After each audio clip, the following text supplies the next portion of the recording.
Nah, bismillah. Assalamualaikum warahmatullahi wabarakatuh.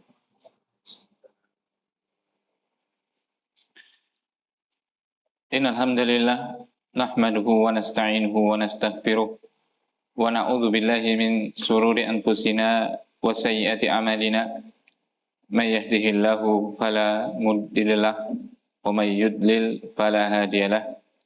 Asyhadu an la ilaha illallah wahdahu la syarika lah wa asyhadu anna Muhammadan abduhu wa rasuluh. Amma ba'du fa inna khairal hadithi kitabullah wa khairal hadi hadi Muhammadin sallallahu alaihi wasallam wa syarrul umuri muhdatsatuha fa inna kulla muhdatsatin bid'ah wa kulla bid'atin dhalalah. Jamaah kaum muslimin dan muslimat rahimani wa rahimakumullah. Kita panjatkan yang pertama puji dan syukur kita kehadirat Allah Subhanahu wa taala atas curahan nikmat yang Allah Subhanahu wa taala limpahkan kepada kita sehingga kita masih tetap istiqomah di jalannya. Kita masih diberikan kesehatan, kita masih diberikan sumber penghidupan, dan kita senantiasa diberikan rasa aman dalam kehidupan kita. Yang dengan itu semua kita bisa melalui hari ini dan hari-hari berikutnya di atas ketaatan, melakukan tujuan diciptakannya kita semua, yaitu hanya beribadah kepada Allah Subhanahu wa taala. Wa ma khalaqtul jinna wal insa illa liya'budun. Dan tidaklah aku ciptakan jin dan manusia kecuali agar mereka semua menyembah kepadaku, beribadah kepadaku. Jadi sebenarnya itu, kalau kita sehat, kalau kita ada makanan untuk hari ini, kalau kita aman, sudah selesai sebenarnya. Iya kan? Harusnya sudah sangat tenang. Sudah lebih dari cukup.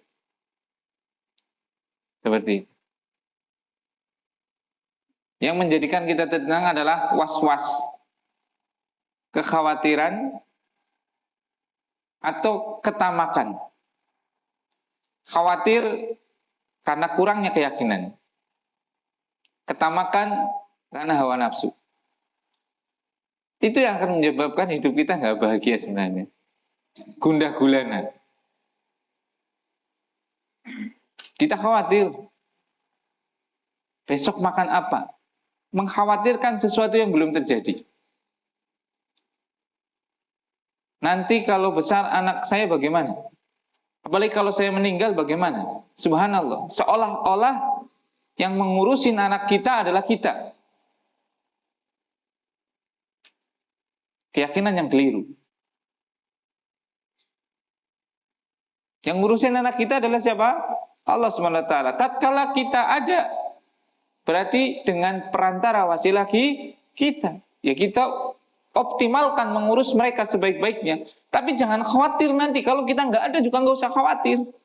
Karena yang mengurusi bukan kita. Yang mengurusi adalah siapa? Allah Subhanahu wa taala. Tatkala kita meninggal pasti anak kita diurusin oleh siapa? Allah. Perantaranya mungkin beda. Itu kan sering kita khawatir terhadap hari esok dan masa depan. Ya tidak? Esok priwe yo duit gari. Saya katakan dok nggak sedih ya. Lah itu khawatir. Ya mending kalau khawatirnya cuma 1 hari. Khawatirnya adalah sampai apa? Memikirkan sampai 1 bulan ke depan. Bahkan ada yang khawatirnya sampai memikirkan keturunannya. Engko kepriwe ki anaknya aku, anggar aku mati. Subhanallah. Siadoh. Dan itu bukan apa? Urusan kita. Sebenarnya itu bukan urusan kita dalam artian yang mengurusi makhluk itu adalah siapa? Allah Subhanahu wa taala. Mungkin saat ini kita adalah jadi apa? Perantara saja, wasilah sebab rezeki anak kita lewat kita. Sekarang kan seperti itu. Nah, yang kedua tadi, mungkin karena ada rasa tamak. Sebenarnya sudah, subhanallah. Alhamdulillah coba bangun sehat. Awaknya orang pada pating merengkel. Iya kan? Medan anak. Subhanallah. Sarapan anak. Arab ngaji anak motor. Tidak perlu khawatir, ketakutan dengan mungkin chaos atau keributan. Banyaknya begal, misalnya. Seperti itu. Ya, emang kurang apa? Tapi karena kadang muncul rasa tamak kita. Kita pengen apa? Hal yang berlebih. Melampaui batas. Ya, wis medang kopine anak. Bolet, rawunan bolet anak. Masih kepengin ngaya-ayak pantese ye bojo siji sing gawekna kopi, bojo loro sing gawekna gedang goreng. Subhanallah. Ya ngaya-aya sing ora. Akhirnya kebelet carane bisa apa? Ngeliat bojo loro kan kudu nafkah kan. Akhirnya apa? Gas-gasan boleh ngeliat duit sing ora-ora di tabrak baik. Nah gara-gara apa? Hawa nafsu. Seperti itu. Sing haram ya. Spremane ya datung aku ngempani bojo papat ya. Kadang yang lombong-lombong sepedit lah Ustaz. Korupsi markup setitik lah Ustaz. Subhanallah. Salah. Nurung mampu apa? Maksakan diri. Bukan untuk ibadah. Kalau ibadah kan tidak mungkin dia akan mendolimi. Dia mengukur. Oh iya.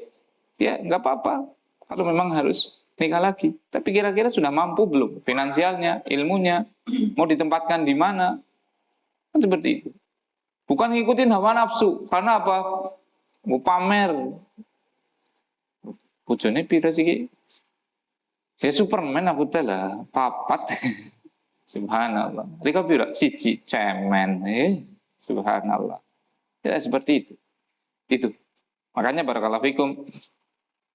Dengan belajar akidah itu, hidup kita sebenarnya akan tenang. Karena tadi, menghilangkan dua hal tadi. Kekhawatiran dan juga rasa tamak. Itu sumber bencana itu.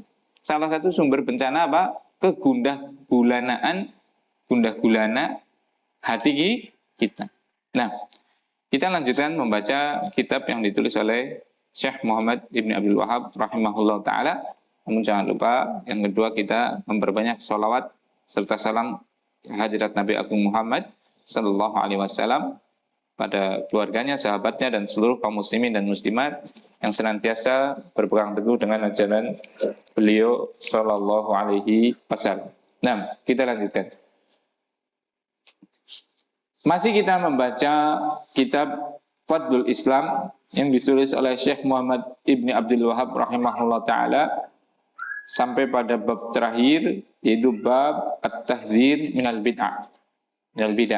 Bab peringatan terhadap bid'ah. Yang sudah kita sebutkan, apa itu bid'ah kemarin, bahayanya, diantaranya itu apa? Bahwasanya bid'ah itu lebih besar daripada dosa kabair, dosa-dosa besar. Bahwasanya Allah SWT menghalangi dosanya orang-orang yang berbuat bid'ah. Bahwasanya Rasulullah SAW, bahwasanya orang pelaku bid'ah itu diusir dari telaganya Rasulullah SAW. Bahwasanya bid'ah itu termasuk apa? Tuduhan keji kepada Rasul. Bahwasanya Rasulullah SAW belum menyampaikan syariat secara sempurna. Bahwasanya bid'ah itu seolah-olah kita lebih baik daripada Rasul dan para sahabat dalam amalan, karena kita melakukan sesuatu yang tidak diamalkan oleh sahabat dan oleh Rasulullah Shallallahu Alaihi Wasallam, dan sudah berlalu. Nah, sekarang kita lanjutkan. Bismillahirrahmanirrahim. Berkata penulis, semoga Allah SWT merahmatinya, Anil Irbad ibni Sariyah radhiyallahu taala anhu qala. dari Irbad ibni Sariyah, semoga Allah Subhanahu wa taala meridhoinya, beliau berkata, wa'adana Rasulullah sallallahu alaihi wasallam mau'idatan balighah. Rasulullah sallallahu alaihi wasallam memberikan sebuah nasihat yang sangat mendalam. Wajilat minhal qulub. Hati-hati kami itu bergetar dengan nasihat beliau sallallahu alaihi wasallam. Wadarafat minhal uyun, dan bercucurlah air mata kami dengan sebab nasihat beliau sallallahu alaihi wasallam. Qulna, maka kami bertanya kepada beliau, ya Rasulullah, wahai Rasulullah, ka'annaha mau'idatu muwaddi', famada ta'hadu ilaina. Seolah-olah itu adalah nasihat seseorang yang akan pergi. Maka apa yang engkau pesankan kepada kami? Qal, maka beliau sallallahu alaihi wasallam bersabda, usikum bitaqwallah. Aku wasiatkan kepada kalian untuk senantiasa bertakwa kepada Allah Subhanahu wa taala. Was-sam'i wat ta'ah. Kemudian mendengar dan taat kepada pemimpin. Wa in ta'ammara 'alaikum 'abdun. Sampai pun yang memimpin kalian adalah budak. Fa innahu man ya'is minkum fasayara ikhtilafan katsira. Sesungguhnya di antara kalian yang hidup lebih lama akan melihat perselisihan yang sangat banyak. Fa'alaikum bisunnati. Maka solusinya adalah wajib bagi kalian untuk berpegang teguh dengan sunahku wa sunnatil khulafa'ir rasyidin al mahdiyyin min ba'di, dan sunahnya khulafa ar-rasyidin setelahku. Addu 'alaiha bin nawajid. Gigit keras sunnah tersebut dengan gigi geraham kalian. Wa iyyakum wa muhdatsatil umur, dan hati-hati dan hindarilah perkara-perkara yang baru dalam agama. Fa inna kulla muhdatsatin bid'ah. Karena sesungguhnya perkara yang baru dalam agama itu adalah bid'ah. Wa kulla bid'atin dhalalah. Dan seluruh bid'ah itu adalah sesat. Qala Tirmidzi, Imam Tirmidzi berkata, hadisun hasanun sahih. Hadis ini adalah hadis hasan sahih yang diriwayatkan oleh Imam Ahmad, kemudian Abu Dawud, Ibnu Majah, dan juga Imam Tirmidzi rahimahumullahu ta'ala.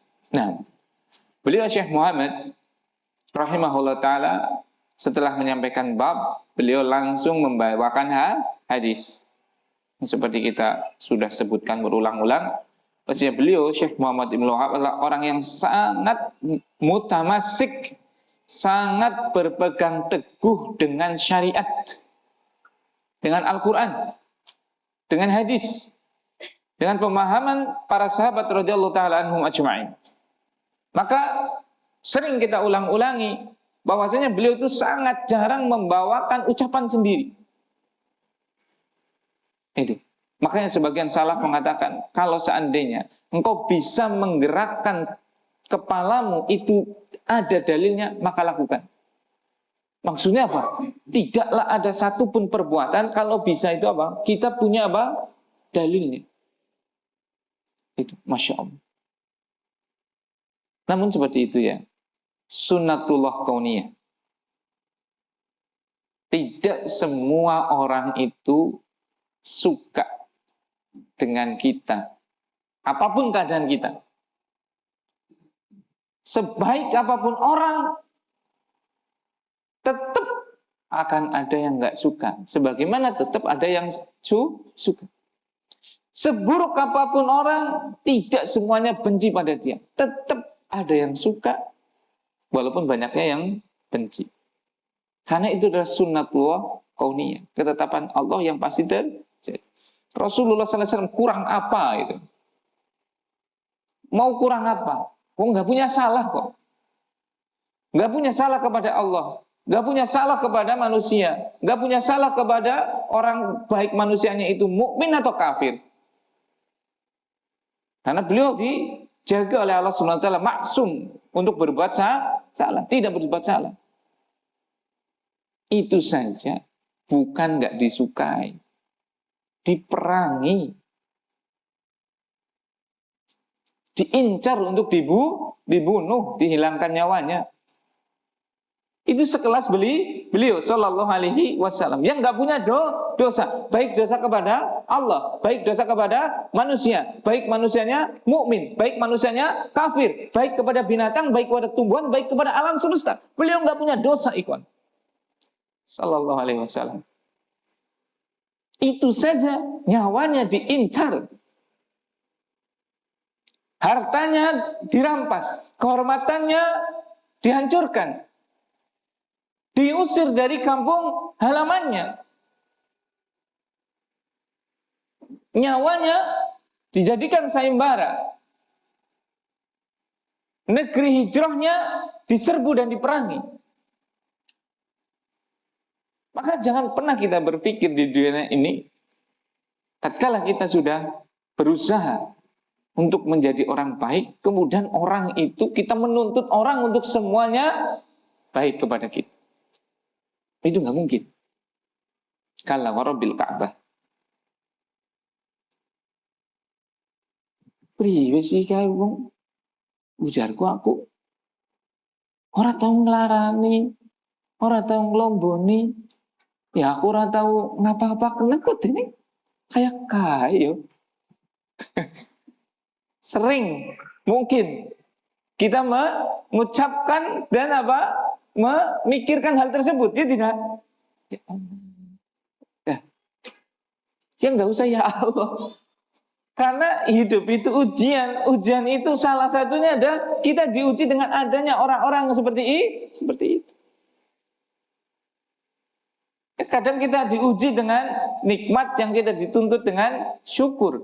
Tapi kadang kita diuji dengan azab, cobaan yang kita dituntut dengan apa? Sabar. Itu hidup. Nah, barakallahu fikum. Nah, sebagaimana yang diawali oleh penulis di sini. Coba tulisan-tulisan kita baca. Kita baca dari HDI pertama, yaitu apa? Al-Usul As-Salasah, ya kan? Kita baca ini Fadlul Islam, dan insya Allah nanti kita selesai, kita baca lagi kitabnya beliau. Mungkin kitab Tauhid atau yang lainnya seperti itu. Barakallahu fikum. Beliau sangat sedikit untuk mengucapkan dalam syariat ini dengan apa? Pendapat pribadi. Itu masih benci, bahkan yang benci banyak, bahkan menuduh dengan tuduhan-tuduhan dusta, dengan kedustaan yang luar biasa, dihancurkan kehormatannya dan yang lainnya. Jadi jenengan mungkin merasakan hal seperti itu, padahal jenengan nggak melakukan apa yang dituduhkan mereka kepada jenengan. Maka apa? Penulis kitab ini sudah mengalami. Bahkan Sayyidunal Mustafa Muhammad SAW sudah pertama kali mengalami aja mohon, ya kan? Ya Allah Ustaz, lah aku pengen niatnya apik kayak kok malah nah itu kadang-kadang gitu kan, priwe sih subhanallah. Ya keberapa yang priwe wong dalika fadlullahi yu'ti may yasha. Itu keutamaan Allah yang Allah berikan kepada siapa yang kehendaki. Mungkin jenengan termasuk orang yang diberikan kebaikan tadi, yaitu di atas sunnah. Sing urung ya. Makanya tadi saya buka pakai, jarang saya buka innal hamdalillah, itu jarang gitu kan. Wa may yudlil fala hadiyalah. Dan yang Allah kehendaki untuk dia sesat, maka tidak ada yang bisa memberikan petunjuk.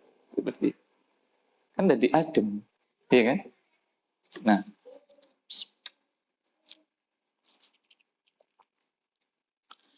Nah, beliau Syekh Muhammad Ibn Abdul Wahab rahimahullah ta'ala membawakan sebuah hadis yang sangat agung yang diriwayatkan oleh Imam Ahmad dan yang lainnya tadi dari sahabat yang mulia, itu Irbad ibn Sariyah. Beliau Irbad bin Sariyah mengatakan, wa'adana Rasulullah sallallahu alaihi wasallam mau'idatan balighah. Pernah suatu saat Rasulullah sallallahu alaihi wasallam memberikan nasihat kepada kita, itu para sahabat. Nah, ini penting. Nasihat itu adalah penting. Makanya Allah Subhanahu wa taala dalam surat An-Nisa ayat ke-63, beliau memerintahkan kepada Rasulnya Muhammad sallallahu alaihi wasallam dengan firman-Nya, wa'idhum, dan berikanlah mereka nasihat, wa qul lahum fi anfusihim qaulan baligha, dan ucapkan kepada mereka sebuah nasihat yang akan menghujam kepada jiwa-jiwa mereka. Itu qaulan baligha, dengan ucapan yang baligh, ucapan yang berat nilainya, yang itu akan menghujam, tertanam di dalam hati mereka. Ini Rasulullah SAW diperintahkan untuk memberikan nasihat. Kalau kita mengaku sebagai pengikut Rasulullah SAW, hendaknya kita adalah orang yang kalau dalam konteks ayat ini berarti suka memberikan nasihat. Namun nasihat yang qaulan baligha, ucapan yang kuat lagi mendalam. Bagaimana ucapan itu bisa bernilai kuat, berat, dan mendalam, tertanam di hati kaum muslimin? Minimalnya dengan dua. Yang pertama, ucapan itu betul. Ucapan itu benar. Ucapan itu 100% benar. Bagaimana ucapan itu dinilai benar? Kapan ucapan itu adalah betul-betul benar? Kalau tingkatan pemahaman, Syekh Utsaimin menyebutkan ada 6. Yang pertama adalah ilmu. Ilmu itu adalah idrakus syai' ala ma huwa alaihi idrakan jaziman. Pemahaman tentang sesuatu sesuai dengan hakikatnya, berarti 100% benar. Coba, pengetahuan apa? Ilmu apa yang 100% benar? Tidak mungkin salah. Apa? Ilmu Allah. Al-Quran, hadis, wahyu. Itu tidak mungkin salah. Atau ilmu-ilmu yang sudah terbuktikan secara daruri. 2 tambah 2 sama dengan 4. Jadi kalau kepingin ucapan kita itu adalah berat nilainya, baligh, pastikan ucapan kita adalah benar. Kalau bisa ucapan kita itu selalu membawa nasihat kita itu dibawakan dengan firman Allah Subhanahu wa taala. Nasihat kita adalah yang bersumber dari hadis Nabi sallallahu alaihi wasallam. Itu nanti nilainya berat, menghujam. Adapun ucapan manusia kan bisa benar, bisa salah. Mungkin bisa banyak benarnya, iya. Namanya adalah dzan. Tapi kalau firman Allah sudah pasti benar. Sabda Nabi SAW yang sahih sudah pasti benar. Maka kalau memberikan nasihat, jangan lupa sertakan firman Allah. Sertakan sabda Rasul Sallallahu Alaihi Wasallam. Kalau enggak, ya nilai-nilai dari firman Allah tersebut. Misalnya kita enggak hafal Al-Quran, atau takut menyebutkan salah, atau enggak hafal hadis, takut menyebutkan, maka kita nasihat yang sesuai dengan nilai-nilai daripada firman Allah, nilai-nilai daripada hadis Nabi Sallallahu Alaihi Wasallam. Itu yang pertama. Kalau nasihat itu pengen berat, maka nasihat tersebut harus benar. Nasihat yang pasti benar adalah yang bersumber dari firman Allah dan sabda Rasulullah sallallahu alaihi wasallam. Kemudian yang kedua, agar nasihat kita betul-betul menghujam adalah ikhlas. Adalah apa? Ikhlas. Kita betul-betul dalam memberikan nasihat itu tidak mengharap kecuali ridho Allah Subhanahu wa taala. Kita menyampaikan nasihat bukan kita untuk menjadi masyhur, agar dikenal sebagai ahli ilmu, sebagai orang yang didengar ucapannya dan yang lainnya. Tapi hendaknya tatkala kita memberikan nasihat, coba pastikan kepada siapa kita atau kepada apa kita mengharapkan nasihat kita tadi. Kalau ada nilai-nilai yang lain, maksud-maksud yang lain dalam ucapan kita, dalam nasihat kita, dalam seluruh amalan kita, hilangkan. Cari ridho Allah SWT.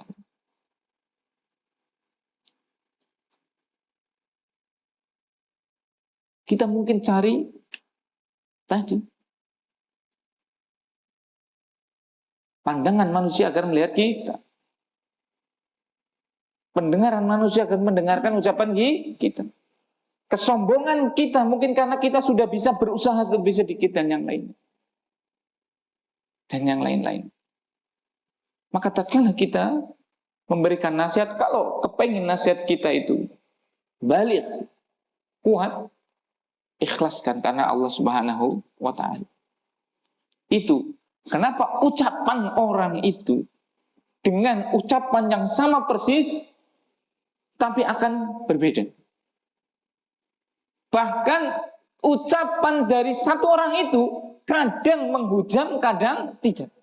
Salah satunya tadi, padahal ucapan yang sama diucapkan oleh orang yang sama, terkadang itu diingat betul, ini terlupa. Salah satunya berarti apa? Keikhlasan. Karena wa makana lillahi yabqa. Karena segala sesuatu yang untuk Allah itu yang pasti akan kekal. Itu yang mengerikan itu. Karena kalau bukan untuk Allah itu akan Allah jadikan sebagai apa? Haba'an manthura. Hancur lebur seperti debu-debu yang berterbangan. Seperti itu. Nah, itu kenapa? Tatkala Rasulullah SAW memberikan nasihat, pasti sahabat akan mengatakan mau'idatan balighah. Seperti ini. Wa adana Rasulullah SAW mau'idatan balighah. Rasulullah SAW memberikan nasihat kepada kita dengan nasihat yang sangat mendalam, menghujam ke hati-hati kami, ke jiwa-jiwa kami. Karena tadi Rasulullah SAW tidak akan berkata kecuali benar. Bahkan yang dikatakannya itu semuanya adalah wahyu. Firman Allah Subhanahu wa taala, "Wa may yantiqu 'anil hawa." Dan tidaklah yang beliau ucapkan dari hawa nafsunya tiga. In huwa illa wahyun yuha. Dia adalah orang yang itu adalah wahyu yang diwahyukan kepadanya. Berarti pasti benar kan? Makanya kuat. Yang kedua, siapa orang yang lebih ikhlas kepada Allah Subhanahu wa taala? Tidak mungkin ada yang melebihi ikhlasnya Rasulullah sallallahu alaihi wasallam. Terpenuhi dua hal tersebut. Makanya apa? Nasihatnya, hadisnya itu selalu menghujam ke jiwa-jiwa sahabat. Itu. Kalau kita ingin memiliki nasihat yang kuat, mendalam, menghujam, diterima dan memberikan manfaat kepada kaum muslimin. Hendaknya nasihat kita itu adalah nasihat yang pasti benar, yaitu dari Al-Quran, dari hadis, atau yang berdasar atau isinya kandungan-kandungan dari Al-Quran dan hadis. Yang kedua tadi, yaitu hendaknya kita selalu memperbaiki niat, ikhlaskan. Tatkala kita memberikan nasihat, coba kita tata kembali hati kita. Kalau mulai muncul sesuatu yang lain bukan karena Allah Subhanahu wa taala, segera perbaikilah lagi.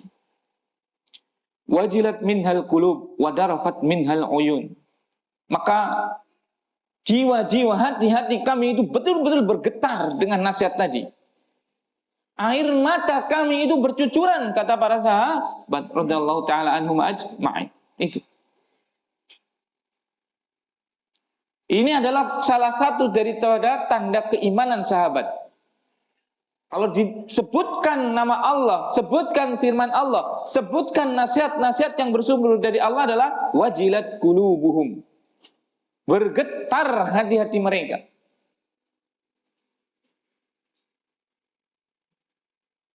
Wadida tuliyat alaihim ayatuhu zadathum imana. Kalau dibacakan kepada mereka ayat-ayat Allah, zadat, menambah hal tersebut keimanan mereka. Bergetar hati. Ini bisa salah satu barometer, alat untuk mengukur bagaimana sih keimanan kita. Coba, kalau kita mendengar firman Allah, kalau kita mendengar sabda Rasulullah SAW, bergetarkah hati kita? Kalau enggak, berarti hati kita sedang berpenyakit. Dibawakan ayat, dibawakan hadis dari Nabi SAW, bergetar tidak, malah membangkang. Naudzubillah. Seperti itu. Makanya antum melihat itu.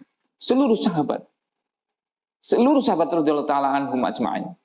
Kalau mereka berselisih, kemudian salah satu membawakan ayat Al-Quran atau hadis Nabi SAW dan itu benar, maka seketika itu hilang seluruh egonya, Masya Allah.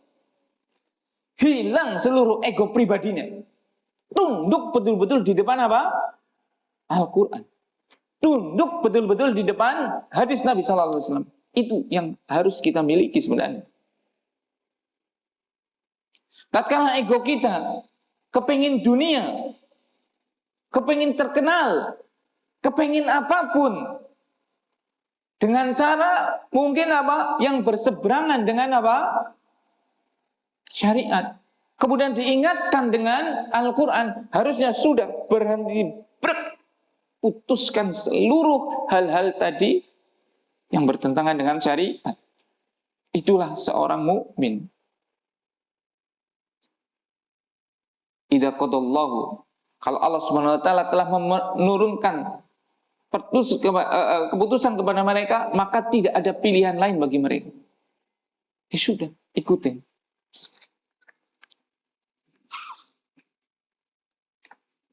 Wa man kana lil mu'minin wa mu'minatin idza qadallahu amran an yakuna lahumul khiyaratu min amrihim. Tidak layak bagi seorang mukmin kalau Allah sudah memutuskan kepada mereka suatu perkara untuk punya pilihan yang lain. Itu. Nah, kulna, maka kami para sahabat berkata, wahai Rasulullah, ini seolah-olah nasihat orang yang mau berpisah. Makanya di sini perlu kita mengambil faedah, diantaranya adalah hendaknya kalau orang mau berpisah, baik perpisahan yang mungkin ada jangkanya, ada jangka waktunya. Misalnya kita berpisah dengan anak kita karena anak kita mondok, atau perpisahan apa yang selamanya, yaitu kematian, maka disunahkan untuk kita memberikan wasiat atau nasihat. Dan biasanya orang yang mau berpisah, apalagi mau meninggal, itu pasti akan menyiapkan nasihat yang terbaik. Pasti akan menyiapkan nasihat yang terbaik. Karena salah satu, kenapa dia memberikan nasihat terbaik? Salah satunya karena dia sadar diri itu, saya sudah mau mati, ngapain lagi itu? Tidak ada unsur apa keduniawian, atau sedikit sekali unsur keduniawiannya. Sudah mau mati kok, masa menasihatkan yang remeh itu kan? Apalagi sekelas Rasulullah SAW. Dalam hidupnya aja pasti memberikan nasihat baik, apalagi ini adalah, memang nasihat ini di akhir-akhir hayat beliau Sallallahu Alaihi Wasallam. Tentu nasihatnya akan sangat mendalam lah. Dan ini adalah apa? Nah, seluruh para nabi itu, tatkala mereka mendekati wafatnya, mereka itu adalah memberikan nasihat kepada anak keturunannya, kepada umatnya dan yang lainnya. Sebagaimana ini disebutkan oleh Allah Subhanahu wa taala tentang kisahnya Nabi Yakub alaihissalam. Itu dalam surat Al-Baqarah ayat 133. Am kuntum syuhada id hadara Yaqub al-maut. Apakah kamu pernah menyaksikan tatkala kematian itu mendatangi Nabi Yakub alaihissalam? Id qala li banihi. Dan beliau Nabi Yakub berkata kepada anak keturunannya, ma ta'buduna min ba'di. Apa yang akan kalian sembah setelah kematianku nanti? Berarti untuk apa? Mentauhidkan Allah terus menerus. Itu adalah nasihat yang paling utama. Nah, famada ta'hadu ilaina. Apa yang engkau pesankan erat-erat? Ahad itu adalah ikatan. Al-ahdul ladzi bainana wa bainahum as-salat. Ikatan yang membedakan antara kita dengan mereka orang kafir adalah salat. Jadi ta'had itu adalah pesan yang sangat erat untuk kami pegang. Seperti itu. Berarti ini pesan Rasul SAW yang harus kita pegang dan perhatikan sebaik-baiknya. Dan semestinya ini kita sampaikan tatkala kita menjelang kematian. Sampaikan kepada anak keturunan kita, kepada siapapun dari kaum muslimin. Apa kata beliau sallallahu alaihi wasallam? Nasihat yang pertama, pesan yang pertama, wasiat yang pertama, usikum bitaqwallah. Aku wasiatkan kepada kalian untuk senantiasa bertakwa kepada Allah. Nasihat yang pertama, wasiat yang pertama adalah takwa. Takwa itu adalah kalimat jamiah, kalimat yang mencakup luas sekali takwa itu. Bukan hanya tauhid, bukan hanya sholat, bukan hanya zakat, bukan hanya tarku zina, bukan cuma meninggalkan zina. Takwa adalah kalimat jamiah, kalimat yang mencakup seluruh kebaikan. Karena apa maksud takwa? Ada definisi takwa yang sangat bagus yang disampaikan oleh Talak Ibnu Habib. Beliau mengatakan takwa itu adalah antaf ala bita'atillah. Takwa antaf ala bita'atillah. Engkau melakukan ketaatan kepada Allah. Ala nurin min Allah. Di atas cahaya Allah. Tarju rahmatullah, tarju sawaballah. Engkau berharap pahala dari Allah. Wa antatruka maksiat Allah. Dan engkau meninggalkan maksiat kepada Allah. Ala nurin minallah. Di atas petunjuk dari Allah. Makhafata azab Allah. Makhafata azabillah. Anta khafa azab Allah. Karena engkau takut dengan azab Allah. Itu takwa. Ada 6 poin dari definisi takwa yang disampaikan oleh Talak Ibnu Habib ini. Yang poin yang pertama adalah antaf ala bita'atillah. Engkau melakukan ketaatan kepada Allah. Masuk dalam ini yang paling urgent, paling utama daripada ketaatan adalah apa? Ketaatan paling tinggi, paling puncak adalah apa? Tauhid. Karena itu adalah pondasi seluruh ketaatan. Masuk kepadanya sholat. Karena itu adalah tiangnya din, tiangnya agama.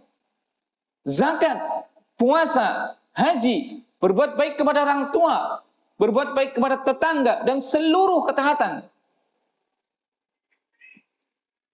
Itu poin pertama. Itu melakukan ketaatan kepada Allah. Ala nurin minallah. Tapi di atas petunjuk dari Allah. Harus ada petunjuknya. Apakah itu betul-betul suatu ketaatan atau tidak? Jangan-jangan kita anggap itu ketaatan, ternyata hakikatnya itu adalah kemaksiatan. Misalnya adalah bid'ah. Semua pelaku bid'ah menganggap yang dia lakukan adalah ibadah. Tapi hakikatnya itu di sisi Allah adalah maksiat. Maka pastikan ketaatan kita, tauhid kita, salat kita, zakat, puasa, dan seluruh ketaatan kita itu dibangun di atas cahaya dari Allah, petunjuk dari Allah Subhanahu wa ta'ala. Jangan salah-salah. Yang penting niatnya baik, tidak. Tapi harus betul-betul apa? Petunjuk dari Allah Subhanahu wa ta'ala. Tarju sawab Allah. Poin yang ketiga, engkau mengharap pahala dari Allah. Jadi ikhlas di sini. Yang tadi adalah dengan petunjuk. Petunjuk dari Allah lewat lisannya Rasulullah sallallahu alaihi wasallam, itu ittiba, mengikuti Rasul. Tarju sawab Allah, engkau mengharap pahala balasan dari Allah, berarti engkau mengikhlaskan dalam ketaatan tadi. Tidak ada yang engkau cari daripada ketaatan tersebut kecuali apa? Pahala dari Allah, berarti ikhlas. Kita melakukan seluruh ketaatan harus ada petunjuknya dari Allah. Dan harus ikhlas karena Allah, bukan karena apapun. Yang kita cari adalah balasan dari Allah berupa keriduannya, berupa surganya. Tidak. Jangan kita cari dari ketaatan kita, dari ibadah kita tadi sifat-sifat duniawiyah. Na'udzubillah. Pujian dari makhluk. Kita kerja keras agar dianggap sebagai seorang yang pekerja keras, seorang yang mandiri. Agar kita kaya, agar kita dihormati, dibedakan posisi duduknya tatkala bermajelis. Na'udzubillah. Agar kita disanjung dan yang lainnya. Na'udzubillah. Na'udzubillah, tsumma na'udzubillah. Kita upgrade skill agar kita bisa menggurui orang, sok pintar dan yang lainnya. Na'udzubillah, tsumma na'udzubillah. Itu kehancuran, walaupun zahirnya mungkin berhasil. Bisa jadi hancur dua-duanya. Hancur pahalanya, hancur usahanya. Hati-hati itu. Terutama orang-orang yang baru masuk ring pertama. Bene murup sepedit. Itu biasanya, waduh, kemblipik ke orang umum. Gada-gada orang rumrah. Usaha mene lancar setitik biasanya wis golek ngomong kae wis. Lo gawa kalah. Dawane. Seperti itu. Bene ngerti fa'ala yaf'ulu. Serayu kalah. Dawane boleh ngomong, subhanallah. Tapi kalau sudah mulai dia nanti menep, nggak mau dilihat itu. Baik ahli dunia ataupun ahli ilmu, kalau dia sudah mulai apa? Masuk dalam ring kedua, ring ketiga, itu dia itu akan apa? Pengen lenyap tanpa terlihat, tapi apa? Sistem dan manfaatnya itu tersebar luas. Itu. Ulama-ulama itu mereka sebenarnya kalau bukan karena untuk ilmu dia nggak mau diketahui. Bagaimana orang-orang kaya yang mungkin jenengan kan ahli dunia ya, bukan ahli ilmu ya. Senengnya kan ning dunia, senengnya mbok gelet wong sugih, arep ketemu karo wong sugih sing sugih nemen lho. Angel lho. Ora gampang ngonine lho. Bahkan kadang kita ngerti ki anak SPBE, ki anak dididik anak bangunan pabrik semen dan yang lainnya. Kita pengen ngerti sing duwe sapa kuwi angel lho. Karena dia sudah sampai makom apa? Tingkatan ketiga itu. Iya kan? Tapi nek anu wis dadakan coba. Dewe wedhus paling 20 apa pira padahal kan dudu sik wong. Kulit kata gede ke subhanallah. Pamer orang umum. Duwe usaha dagang lagi larisan us pamer orang umum.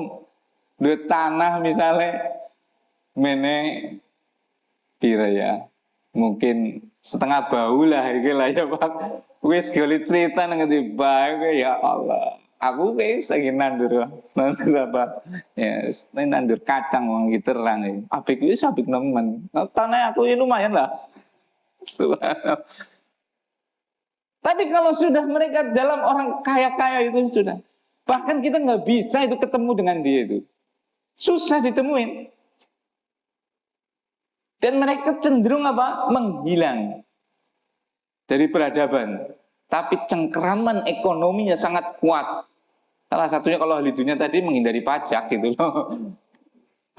Iya kan? Enggak ngeton seperti itu malah apa? Kenang pajak gitu kan. Bahkan mereka itu pura-pura miskin ya ikhwan. Antum tahu orang-orang yang hartanya itu triliunan, itu mereka itu dalam portofolionya aset itu tercatatnya itu pura-pura miskin gitu loh. Kalau kita kan kebalikannya, karena masih miskin pura-pura kaya. Menampakkan ini dan itu pricing dengan apa? Bahkan dengan pinjam untuk pura kaya. Mereka itu sampai menampakkan dirinya miskin dalam portofolionya di depan pemerintah. Sebenarnya mereka nggak butuh utang. Tapi untuk menghindari pajak yang pajaknya bisa sampai miliaran rupiah, dia itu mengajukan utang dengan apa? Agunan asetnya. Biar apa? Biar nggak kenapa pajak. Iya udah Mas Agis. Iya kan? Seperti itu. Karena apa? Mereka kalau utang, ini adalah harta utuh saya, itu akan dikenain pajak. Jadi untuk lepas dari utang, saya lepas dari pajak.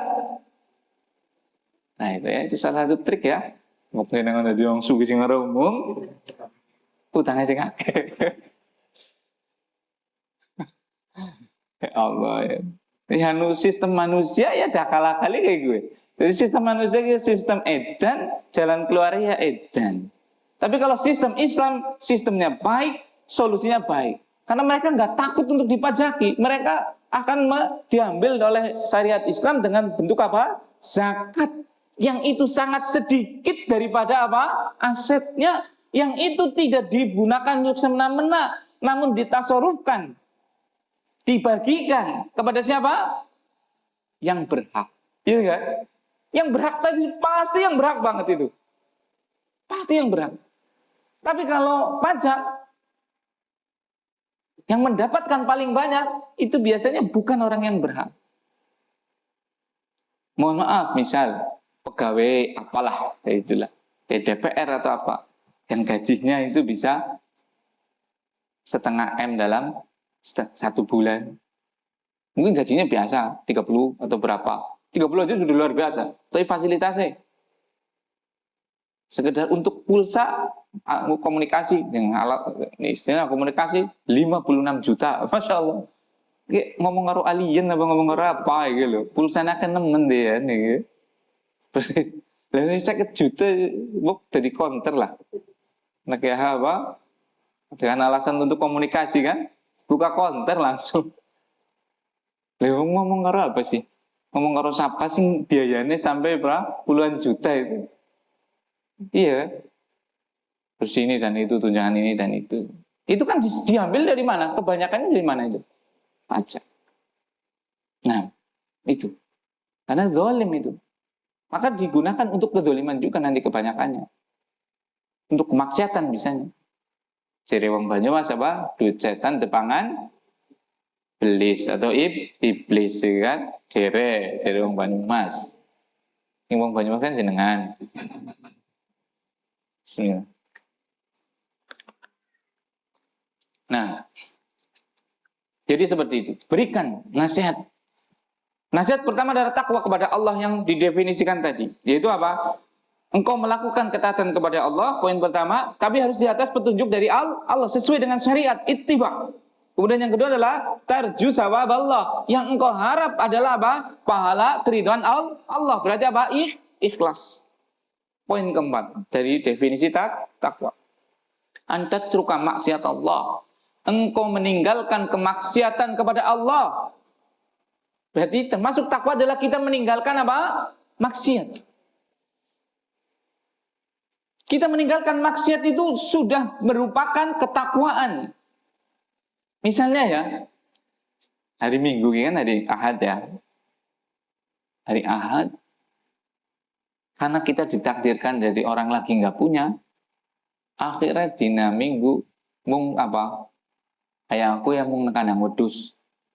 Iya kan? Coba, atau mungkin ya top-tope ya medang kopi lah.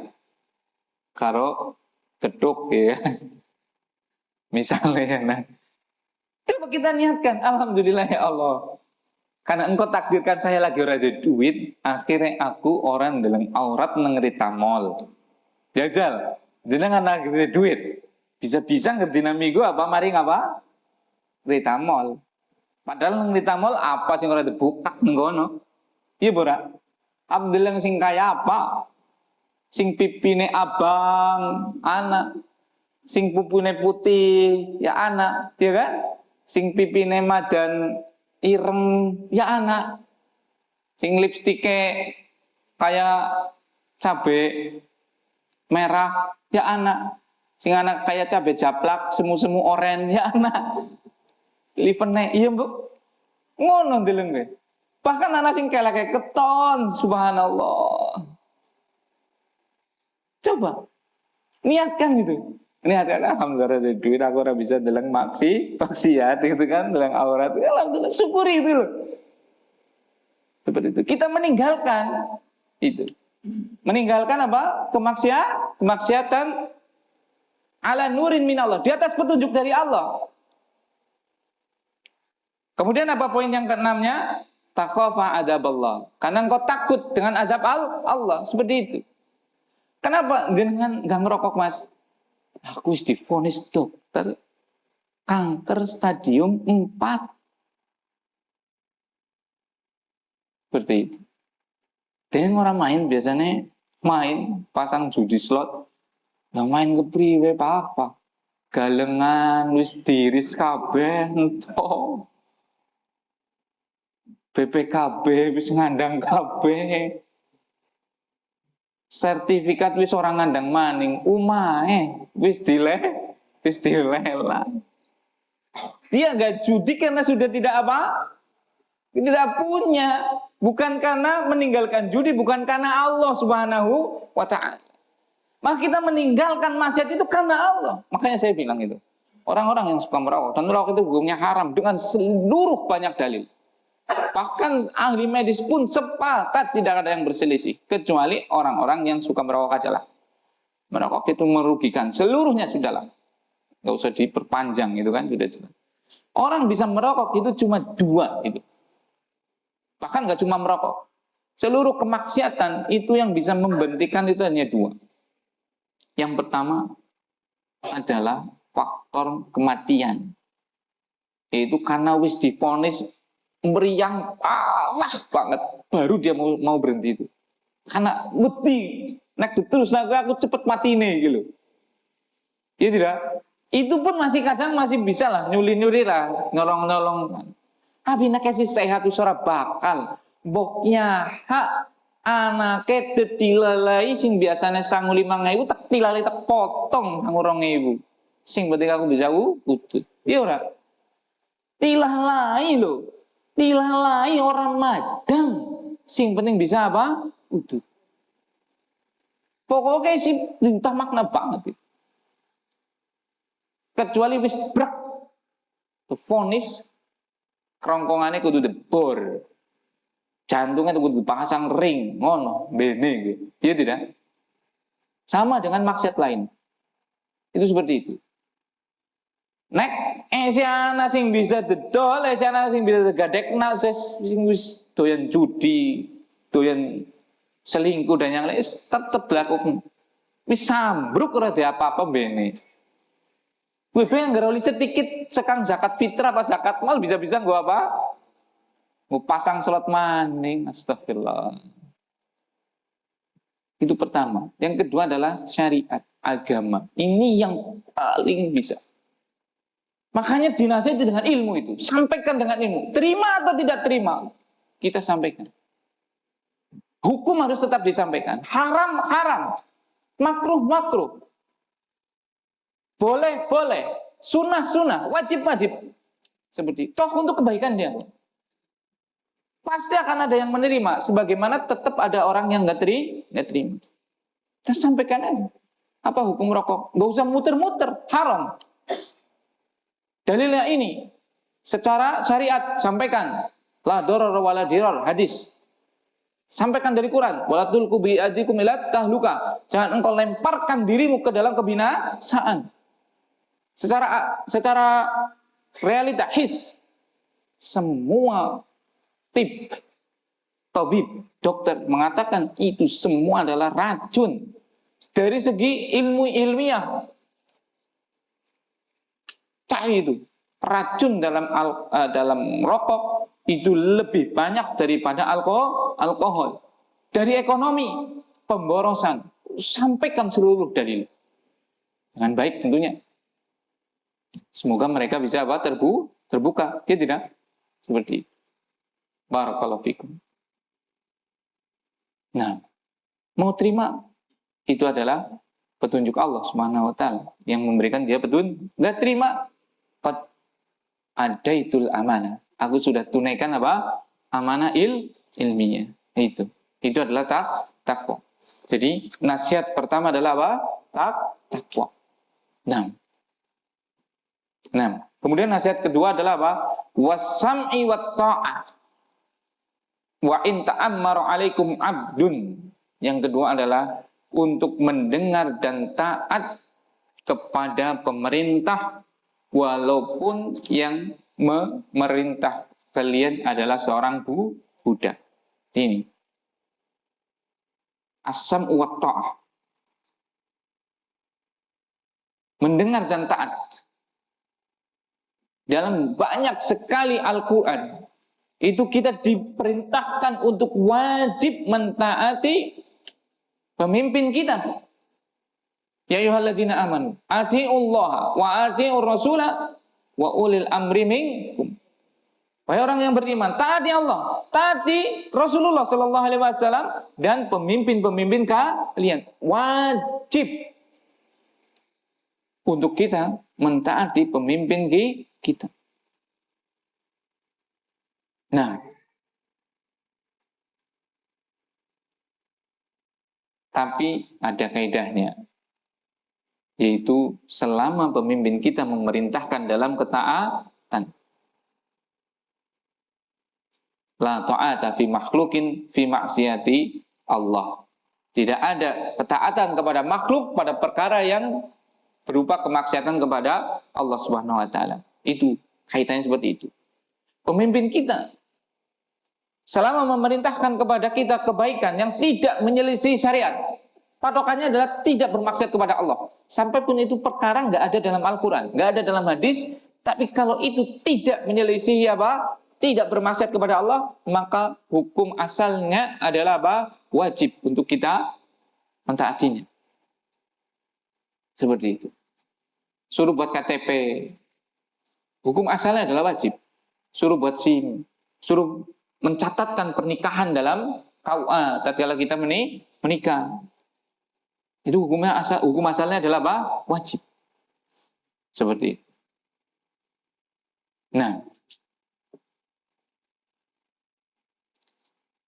Sayyidina Umar radhiyallahu ta'ala mengatakan sebuah ucapan yang sangat luar biasa. Apa kata beliau? La islama illa bijama'atin. Tidak ada Islam kecuali dia harus berjamaah. Wala jama'ata illa biimaratin. Dan tidak ada jamaah kecuali harus ada kepemimpinan. Wala imarata illa bita'atin. Masya Allah. Dan tidak ada kepemimpinan kalau tidak ada ketaatan. Saya ulangi. La islama illa bijama'atin. Tidak ada Islam kecuali dengan jamaah. Wala jama'ata illa biimaratin. Dan tidak ada jamaah kecuali dengan kepemimpinan. Wala imarata illa bita'atin. Dan tidak ada kepemimpinan kecuali harus ditaati. Berarti apa? Islam itu ujung-ujungnya dikaitkan dengan apa? Ketaatan kepada siapa? Pemimpin. Barakallahu fiik. Kenapa ya, kawan? Karena kalau kita tidak mentaati pemimpin, atau tidak ada pemimpin, perkaranya itu akan faudho, akan tercerai-berai. akan porak-poranda. Manusia akan melakukan apa yang ia inginkan. Tidak ada yang mengarahkan, memimpin, menyidak, menghukum apa yang dilakukan oleh manusia tadi. Coba dengan adanya pemimpin. Dan pemimpin itu ditaati, keamanan akan terjadi. Kalau keamanan terjadi, kita jualan enak. Kalau keamanan terjadi, kita bepergian enak. Kalau keamanan terjadi, ekonomi stabil. Jadi ketaatan kita kepada pemimpin itu kembali pertamanya sebenarnya kepada kita. Yaitu berupa apa? Kita sudah merealisasikan perintah Allah dan Rasulnya. Jangan kita pikir enak teman taati seperti itu. Kembali kepada kita terlebih dahulu, baik dunianya atau akhirat. Dunianya tadi, kalau nggak aman, ikhwan, mungkin kita yang di sektor bawah dalam perekonomian, yang di hilirnya bukan di hulunya, nggak langsung merasakannya secara langsung. Mungkin bertahap kalau keamanan itu sedang terganggu. Tapi pada ekonomi hulu, misalnya dalam perekonomian nasional, IHSG misalnya, sekali ada isu politik ketidakamanan, itu bisa langsung jeblok. Dan uang yang langsung down di situ, itu bukan nilainya jutaan, itu triliunan itu. Bisa 1 jam, indeks harga saham itu bisa turun sampai 117 triliun. Itu bukan hitungan bulan itu. Hitungan isu, ada isu saja. Isu sebentar aja itu, langsung indeks harga saham itu plek turun. Dan nilainya bukan main-main itu. Rupiah bisa langsung anjlok. Itu dirasakan banget pada apa? Ekonomi di makronya, di hulunya. Mungkin dari kita di bawah enggak, tapi nanti pasti terasa nanti. Faktornya adalah apa? Ketidakstabilan itu diguncang. Makanya kita itu dalam syariat Islam itu diperintahkan kita untuk mentaati pemerintah kita itu. Jangan bikin keonaran. Karena kita tidak tahu itu apa yang ada di pemerintah itu. Jangan itu pemerintah baik cuma sedang digoncang. Justru karena baik digoncang. Itu bisa juga loh. Karena apa? Ada orang-orang yang mau mengambil kemanfaatan baik dalam agama ataupun dalam perkara dunia dengan kita. Apalagi kalau apa? Kalau perkaranya itu nasional, yang pemahaman kita belum nyampe secara itu. Pemahaman kita yang nyampe dalam masalah itu adalah apa? Ini aja sudah gampang ini. Yaitu apa? Wasam'i wat ta'ah. Dengar, taat. Selama tidak menyelisih syariat, sudah itu. Karena kita tidak tahu itu. Di kalangan atas sana. Jangan-jangan dia pemimpin baik cuma apa? Membahayakan konglo-konglo. Membahayakan oligarki. Sehingga pemimpin ini perlu digoncangkan. Salah satunya digerakkan dengan masa-masa yang bodoh. Dikasih 50.000 plus nasi padang, itu sudah mau demo. Dikasih apa? Minyak lagi. Kredit, caus. Itu langsung itu. Bukan nunggu bulan depan. Detik itu bisa investor asing cabut dananya itu. Dilempar kemana? Jepang. Dilempar kemana? Singapura. Dilempar ke sana di situ. Kita cuma diambil sumber daya alamnya, diperas terus. Kita dimanfaatkan apa? Sumber daya manusianya dengan apa?